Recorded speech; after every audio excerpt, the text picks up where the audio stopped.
Okay, Assalamualaikum dan sejahtera. So, apakah kelebihan pages dari segi psikologi? Sebelum ni saya ada buat sebuah video tentang apa kelebihan website syarikat dari segi psikologi lah. So, hari ni kita pergi apa kelebihan pages dari segi psikologi.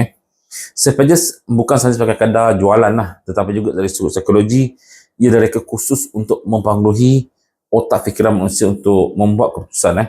So, di awal saya akan terangkan untuk anda lah, apakah prinsip psikologi yang terbukti persen menggunakan pages.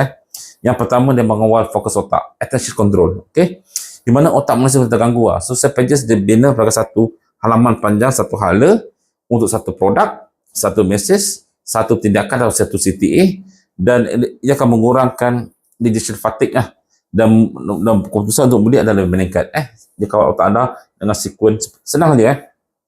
Hero point, pain point, semua tunjuk kat situ untuk anda lah. Semua dua bermula dengan masalah. Biasalah ini satu sequence yang wajib ada dalam pages.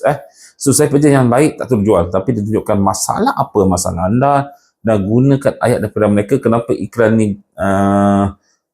harus anda beli. Okay, so otak manusia lebih kuat bertindak untuk elak sakit. Anda berikan masalah, so yang mereka hadapi, dan mereka lebih suka, okay, untuk membeli.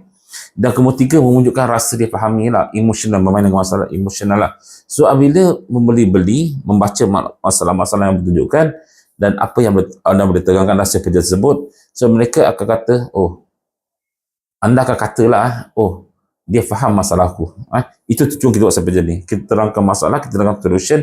So kita panggil sebagai emotional resonance effect. So artinya kita boleh cerita tentang emosional dari segi bahasa harian, cerita sebenar, secara realistik, dan mereka akan beli produk anda ni. Kerana dengan pages anda mudah untuk membuat mereka lebih fahami. Alright. So nombor 4 adalah, of course lah, boleh mengaktifkan prinsip social proof lah. So manusia ikut dalam mana-mana pun saya cerita, manusia membeli ni bukan sebab mereka nak beli. Mereka membeli disebabkan orang lain beli. Ini salah satu manusia punya habit membeli.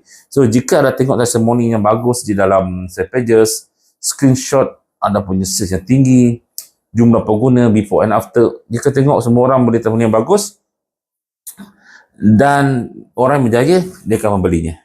Dia akan membelinya. Dan nombor 5, mengurangkan kata-kata membeli, risk reduction lah. So dia takut, kalau beli ni rugi tak? Kalau beli saya terjaya tak? So pages menjawab. Pages ni harus memiliki sequence, sampai tahu. Dia harus ada benda ni. Okay, pages akan menjawab melalui guarantee, seperti memberikan guarantee return money antara 30 hari, macam dalam masterclass peminat kami beri guarantee lah. Okay, FAQ, pertanyaan-pertanyaan, lepas tu demo, preview. So semua tu ada, mereka akan yakin yang produk anda ni bagus. Alright. Dan juga nombor 6, save pages ni sebenarnya kita buat tambah tu lagi, dia panggil urgency. Cerita urgency dan scarcity, artinya kita beri satu tawaran. Ni tawaran terhad, slot terhad, harga naik, tidak lama lagi. Dalam masterclass website saya kami ada tulis ayat benda ni. So manusia takut terlepas peluang. Okay, saya akan beli. So itu kita rujukkan agency di dalam kita punya save pages. Alright. Dan akhir sekali adalah kita berikan CTE atau kita tutup kita punya penerangan dengan arahan jelas sebagai CTA, call to action. So kita nak orang dah baca, kita nak dia fikir lama-lama. Bila manusia fikir 2 kali pun tak jadi. Okay, kita berikan pump CTA, daftar sekarang, dapat sekarang, mulakan hari ini. So otak suka arahan yang jelas dan mereka membelinya. So saya baca sini ringkasannya, dia berkesankan ia mengikut cara otak berfikir, dia menyelesaikan masalah orang manusia secara emosi, dan juga dia membimbing pembeli secara tak sedar. Walau mana pun terdapat manusia sekarang agak leceh sekarang. Manusia sekarang agak leceh, mereka dah faham alamat anda punya pages dengan bagus, tapi mereka nak tahu lagi. So datang di sini di website syarikat, di mana dalam masa kelas kami kami berikan sekali dengan website syarikat, di mana anda akan buat artikel, maklumat lanjut tentang produk anda. Dari situ mereka beryakin, oh, ada about us tentang anda, tentang diri cakap anda, tentang anda punya syarikat punya validity dan sebagainya, baru mereka membeli. Sekarang ni macam ni cara dia. Dengan save pages saja, yes, kita boleh jual. Tapi dengan website syarikat, kita boleh gabung keduanya, synchronizekannya, dan menjual lebih bagus lagi, dan mendapatkan keyakinan pelanggan.